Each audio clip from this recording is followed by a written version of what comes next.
picked up that. Hi everyone, welcome to Creative Creatives. I'm Alexandra Bernal, your host for today. And as you know, we like to interview creatives in all different types of industries. Today we have Joel Tinley, who is a principal product designer. Welcome, Joel. Thank you very much, Alex. Okay, so you've done a lot of work with AI, and I feel like, AI is the hot topic these days. Everywhere. What exactly drew you to start, with AI, or how did you come about using it within your career, in your industry? Yeah, so funny enough, as big as it is today, back in 2017, I just happened to get tapped to contract with someone who was looking to start their own company. His name was Don, and he was the lead researcher at AT&T's AI Labs. Oh, so you were like at the inception kind of the AI industry. Well, yeah, especially like through Don, right? Like without meeting him, like I don't know, I probably would have not started. But then we ended up instead of just contracting, like me and him co-founded an AI company. Oh, okay. Back in 2017. Wow. Yeah, and I really got to dig into what does that even mean? Like when you say the words AI, what does the user experience have to do with the tech, and how do you get something valuable out of it, right? We're all getting something more valuable out of it now. It's easier to answer that question of like, how is AI? Find some uses that. Right, and even Graham is starting to. Graham, you're watching. Maybe if she were to try, I don't know if she's tried. But like every walk of life is finding a use to some degree. Maybe, I don't want to speak for everyone. Yeah.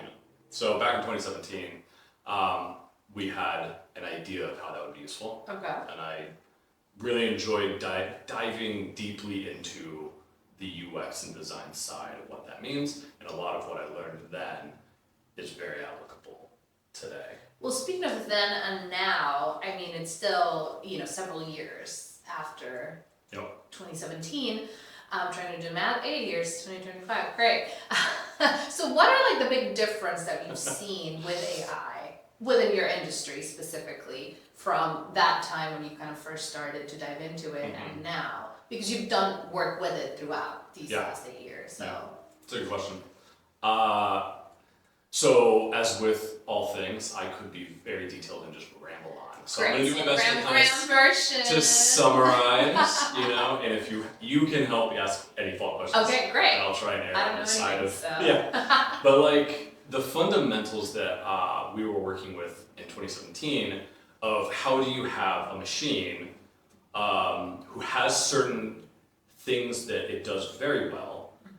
How do you get it to collaborate well with a human being who has other things they do very well, and that it's not one replaces the other. That's great to hear. Exactly, yes. And that really is still true today, where like the replacement, now I'm not saying there aren't scenarios where the AI just straight up, like transcription services maybe or something like that, like, you don't need this collaboration, but in my world of building products with AI in mind these days and back in 2017, the best outcome was when they both work together, the human user and the model, because they have different strengths.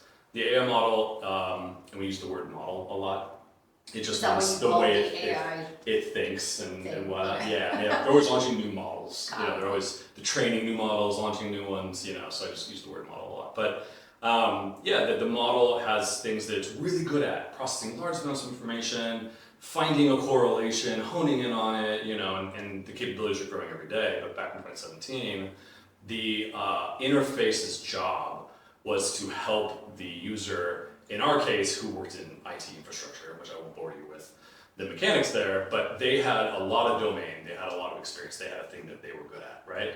And the interface's job that I was designing was to help them bring, the human user would bring what they're good at, and the AI model would bring what it's good at, and that the interface was where they would collaborate.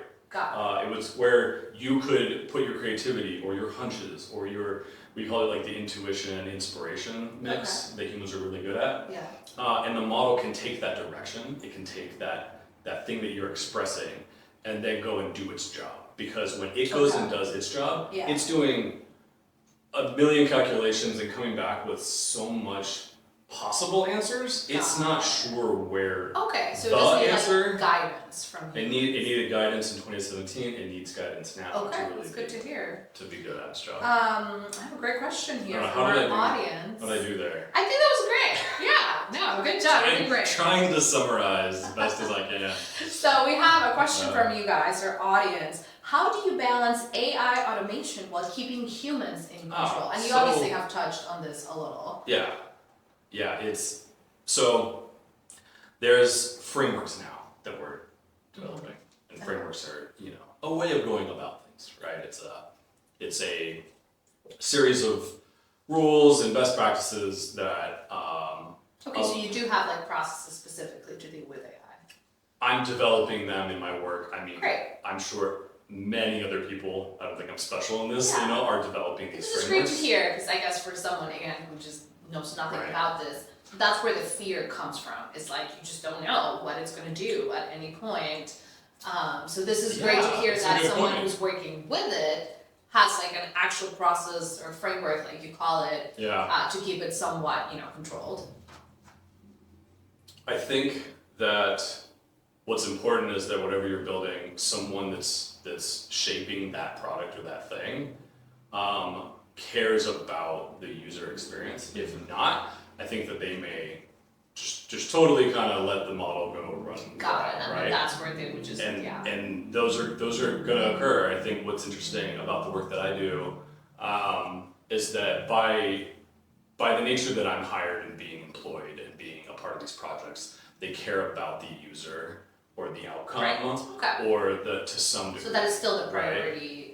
Yeah, it's something that the business, because like I never do any work, and this is a personal project, without some business hiring me to do the thing. Right, and they have very specific goals, I'm assuming. They have business goals, right? Like they have, and they don't always align with the user's goals in the way that's why like. So that's where you come in, actually. And that's where like we're the champion of the user. That's why like user experience is kind of how God's like being. Is because like our job is to help advocate and elucidate the user's experience amidst the project as well. So you can. But then that also would therefore translate to perhaps more sales or business goals, because if you're having a great experience for your clientele, then and you want the win-win-win, right? Like the business gets the revenue they're looking for, and like that's how my field really started to take off. Is that like we could prove that business ROI, that return on investment, where having a designer like myself involved produced a more favorable outcome, and the humans, the actual, we call it like human-centered design, that there was actual thoughtfulness. Got it. I like that. For the humanity in the products that we make. Wow. And so it's not just this cold digital hellscape, and the world's complex, right? And so I do my best to try and champion for the user. Like I did work for Edison, which is an electric utility here in LA. And it was one of my favorite projects, not because the work was incredibly exciting, because the work was, and it was layered in bureaucracy and like all this stuff. But what I loved about it is that my user base was all of Los Angeles. And you can imagine the spread of humanity in that, right? And like, you have everything from my grand to your abuela, or, to the really savvy younger kids, or, the middle-aged, like every ethnicity, every age demographic. I'm sorry, I'm just gonna ask a question there. So what exactly did the whole of LA, like what was the... the thing? Yeah. It was how to turn on, the main product I worked on while I was there, was the turn off and on service. So if you move a new house. Oh my gosh, and that is such a pain for everyone and anyone, I'm sure. You guys have struggled with it, so that's pretty cool. Okay. Well, thank you, first of all, as an Angelina now, for helping with that, because that's always been such a pain in every city I've lived in. So that's pretty cool. That and if it's terrible, I'm truly sorry. You know who to blame. You do. But also a guy named Frank. Oh my gosh! Oh yeah, I was like, don't say names. Well, speaking of products or other companies that you worked in, we saw that you actually did some work for like a medical company, and it just sounds really interesting. because as creatives that we are here, that obviously does not scream creativity. So I'm still curious how you So true. could, still perhaps find it exciting, or was there an actual creative process that you were able to do, or how does that work? Because I think a lot of us creatives, with certain clients, we tend to perhaps brush them off or immediately be like, oh, I don't know, I would never want to work on that. But I'm curious how your experience was with the medical field. Yeah. As a creative. So, bear with me. Okay. I'm going to talk a little bit about left brain, right brain kind of creativity. Great. I'm sure a lot of us would love to hear, if not already know, and would love to learn more. So. Yeah, I mean, I'm not going to get too much into the brain, don't worry. But like, my dad was an engineer, for example. Okay. He wasn't painting anything, but and I fell in love with design, like aesthetic design, animation, motion, when I first started getting into it back in like 2002. And so the engineer side of my father, though, I very much found was still in me. Okay. Where as I progressed with design, like aesthetics, creativity, and everything like that, and again, we'll get to that medical question. I really started getting into UX around like 2008, where like why it worked the way it did, the systems and all that kind of stuff. And I started to find that there's more than one, and I'm sure many of you know, right? But like there's more than one way of looking at creativity. Like I used to think that programmers weren't creative, but they're incredibly creative in their problem solving and their ability to like come up with solutions. And so it may not happen with aesthetics, and the medical field is very much not aesthetics driven. Right. Like it is oftentimes very life or death. Like they very much have a different amount of rigor and attention to detail that has changed the way that I design because of those projects. Okay. Because it taught me a certain level of craft, having done it on things that are life and death, that I'll always remember. And so I found the creativity less in the aesthetics.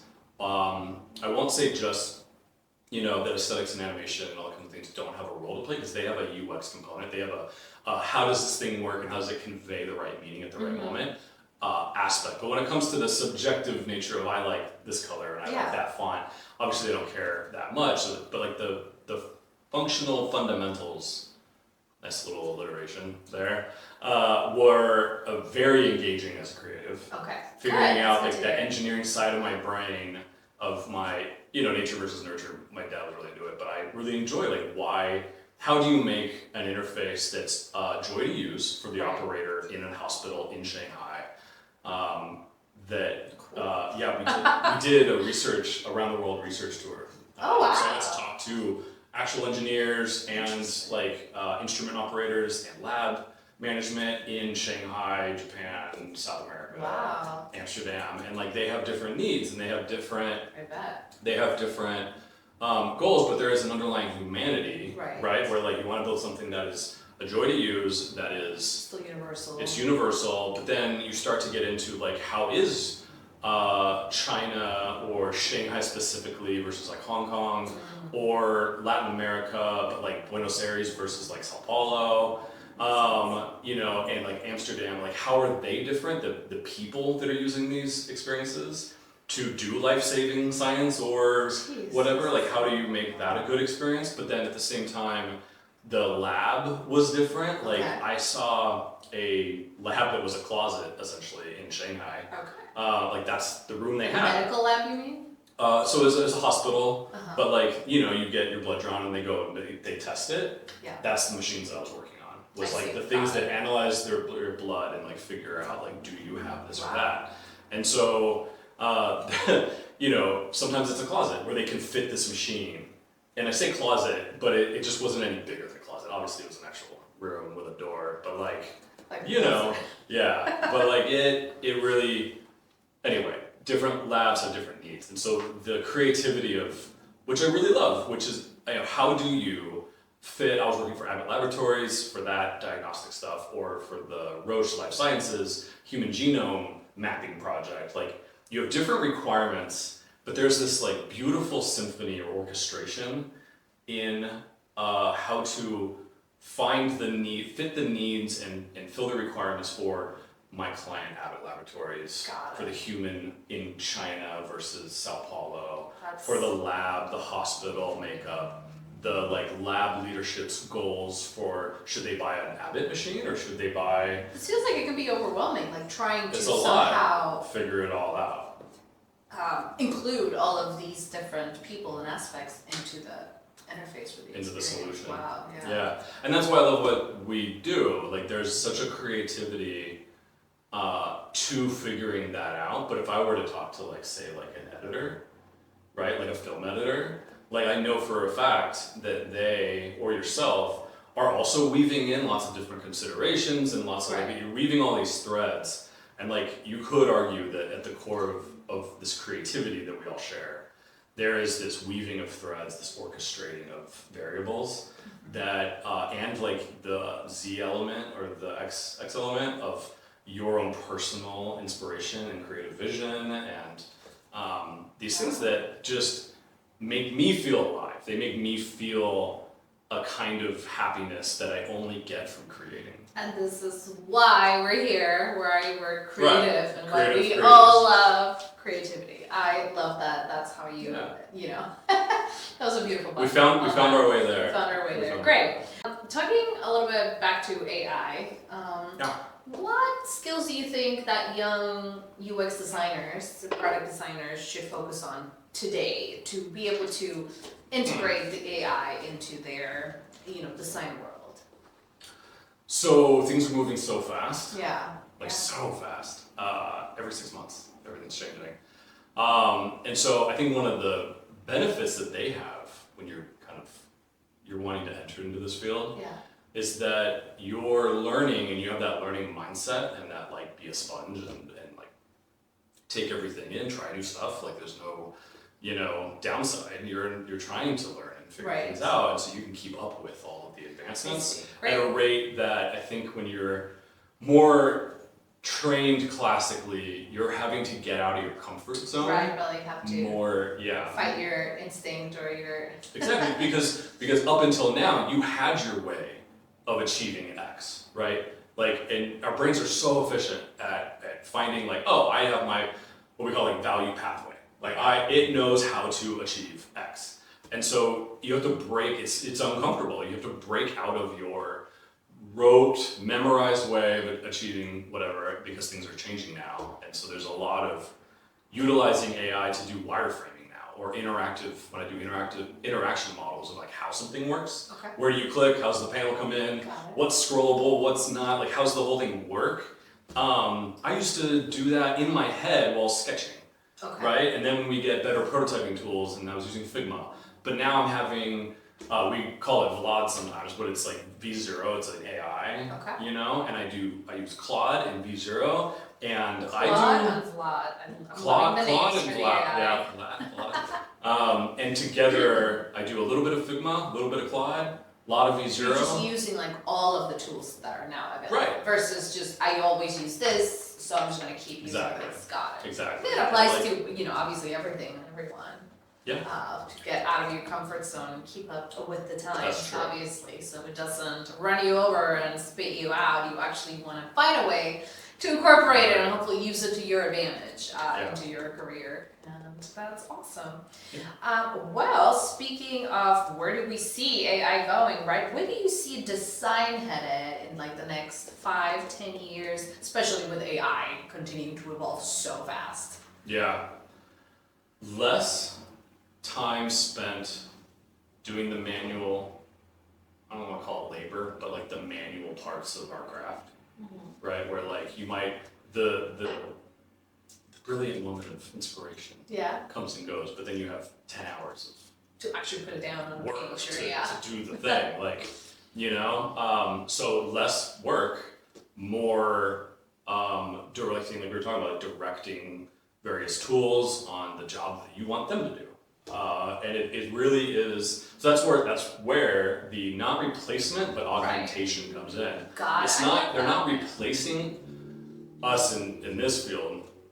I won't speak for everyone. Being specific, yes. I'm also just not an expert in the field, but like it's not replacing you, but it very much is, and that's where some of the evolution might need to happen if you are in a part of design where your entire job is you are doing the labor of producing the graphic or whatever, or the thing. And like AI is taking a certain amount of that labor. Right. And I think moving your skill set to be more of the tastemaker and the creative problem solver, or helping to guide those visuals. I feel like now the new positions are going to be called something like director of AI.